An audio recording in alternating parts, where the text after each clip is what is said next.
Good morning. 4 minutes earlier today. As always, if you're watching and recording, you're welcome to fast forward or stay with us through our hellos.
Good morning, Casey.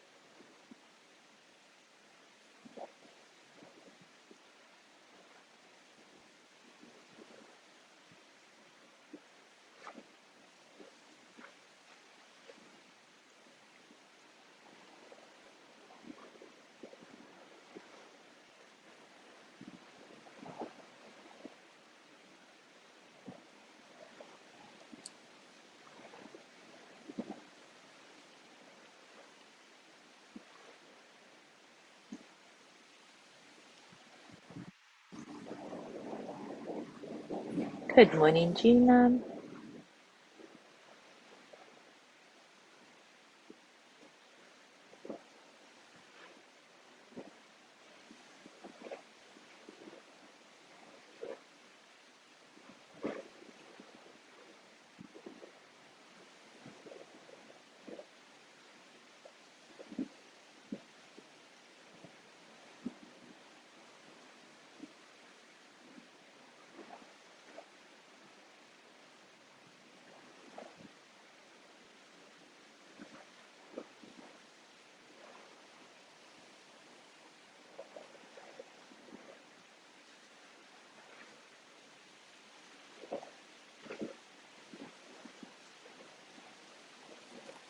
Good morning, Mary.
Thank you, Gina, for your words, and thank you for being here.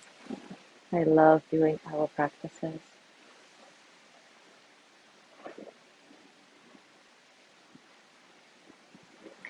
All right, it is time for us to start. For the past few days, we have been exploring heavy emotions like anger, contempt, disgust, dehumanization. And of course, I understand that these are very unpleasant. And most of the time, we don't even want to admit we feel this way. So, why do I insist on exploring them? Well, because we all do experience these things to a certain degree, just because we're all human.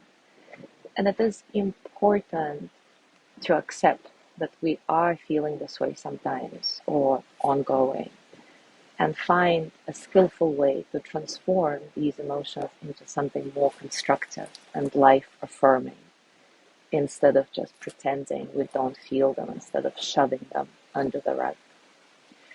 For example, for many years, I sincerely thought I never got angry. But from time to time, I just had fits of real rage. And what was that if not pent up anger? So once I learned to recognize the signs of anger in my body and my mind, I was finally able to work with it in a completely new way that allowed me to deal with my anger before it turns into blind rage.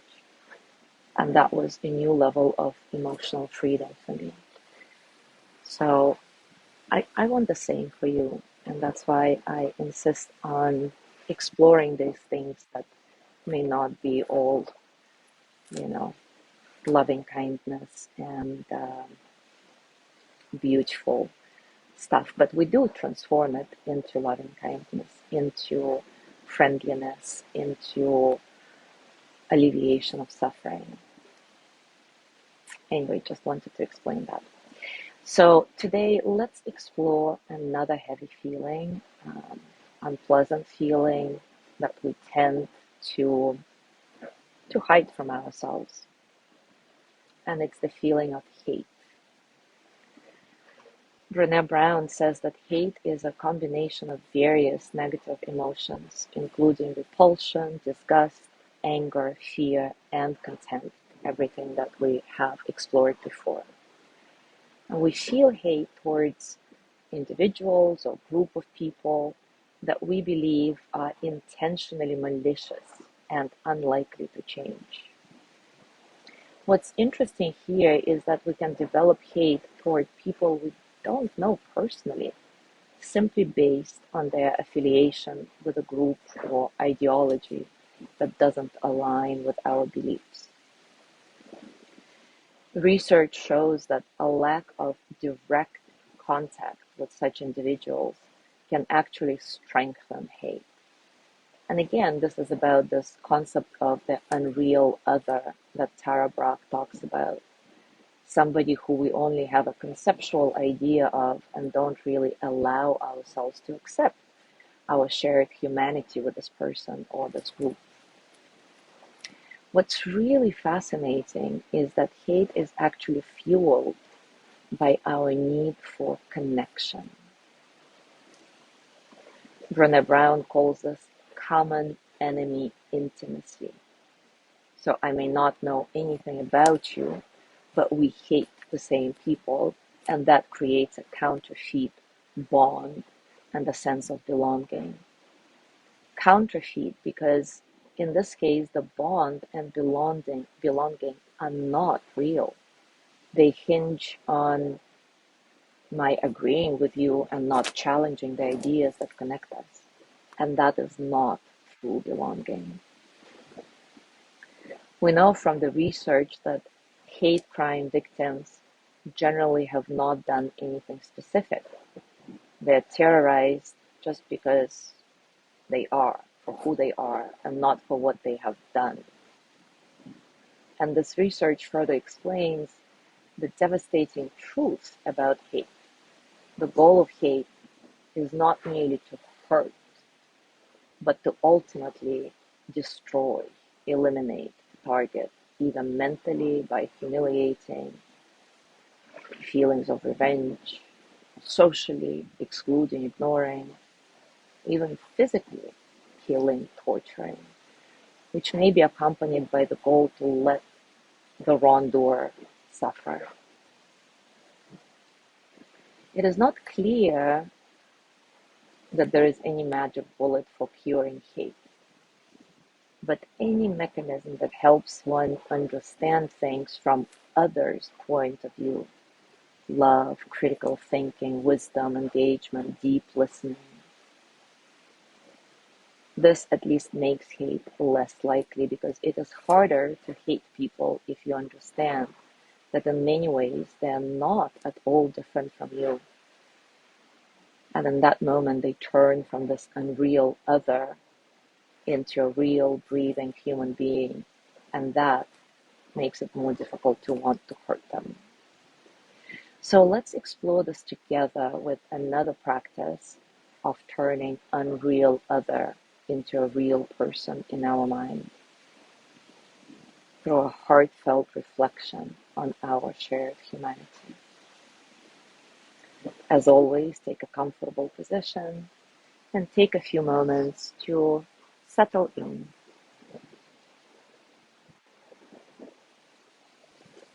Scan the body. Notice how you're feeling physically, emotionally, what's going on for you mentally.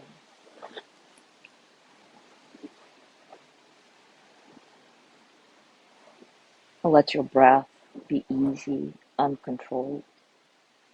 Observe how your breath flows in your body, in and out, how your body responds to your breath. We did the same exact practice the other day, so I'm not going into the theory of it again. Let's dive right into the practice itself. So bring to mind a person or a group of people who you may hate. And you might not even acknowledge that you hate them, because hate is a very strong word and we all try to avoid using it. So just reflect on those people or groups of people towards whom you feel anger, contempt, disgust, and examine if the combination of these feelings may potentially turn into full-fledged hate for you. Even if you don't label your feelings as hate, which is totally fine, reflect on somebody, a person or a group, who you dismiss as this unreal other, who you think of as a conceptual wrongdoer,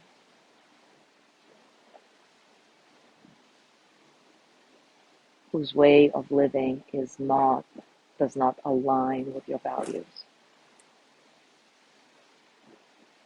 So as you do this reflection, notice how you feel in your body now. Does your breath change? Does your heart rate change? Maybe something happens to your hands. Maybe you're trying to make fists. Maybe your whole body tenses up. Well, whatever it is for you, stay with your direct experience, openly, honestly, reflecting on these unpleasant feelings.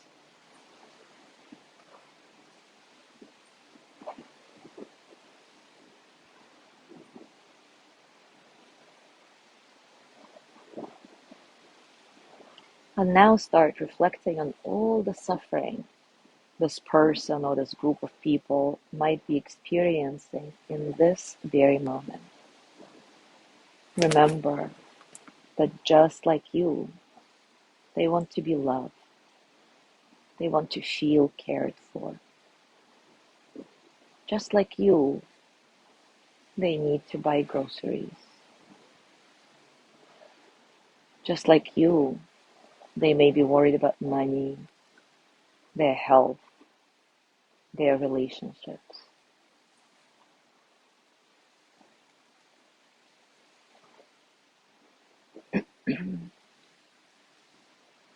So holding this person or this group of people in your mind's eye, reminding yourself that they are real. They're real, breathing human beings, not cardboard figures.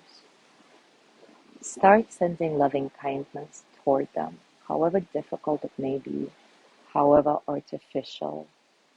Just go through the words and allow your heart to remember our shared humanity.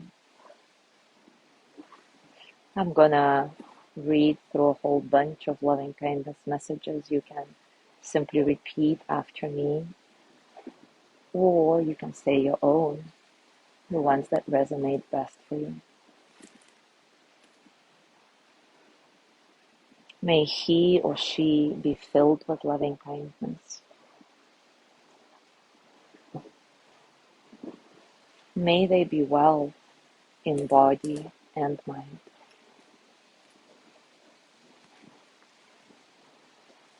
May they be happy, healthy, free.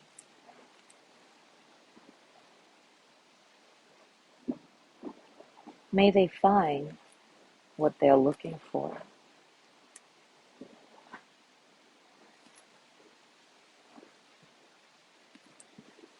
May their suffering ease a bit.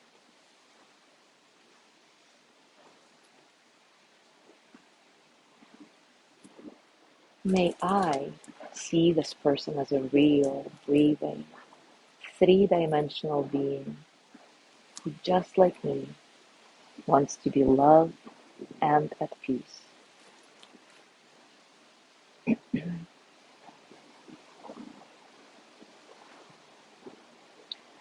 May I remember that just like me, this person has their share of suffering, worries, and joys.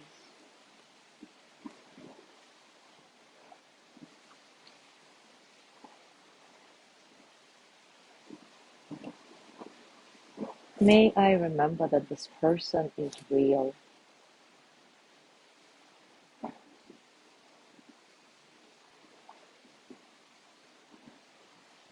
May I hear their point of view. May I release harsh judgment.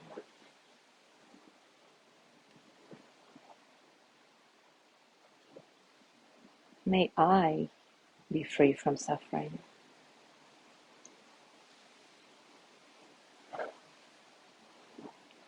May I open my heart to our shared humanity.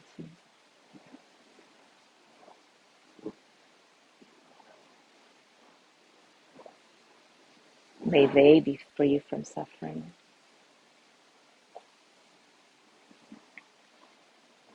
May we all find deep, natural peace.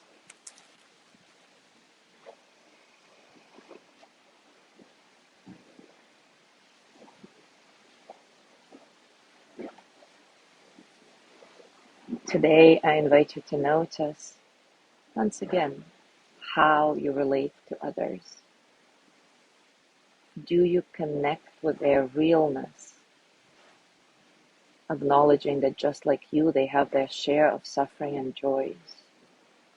Or do you see them as supporting actors in the movie of your life, as those unreal others that Tara Brach is talking about?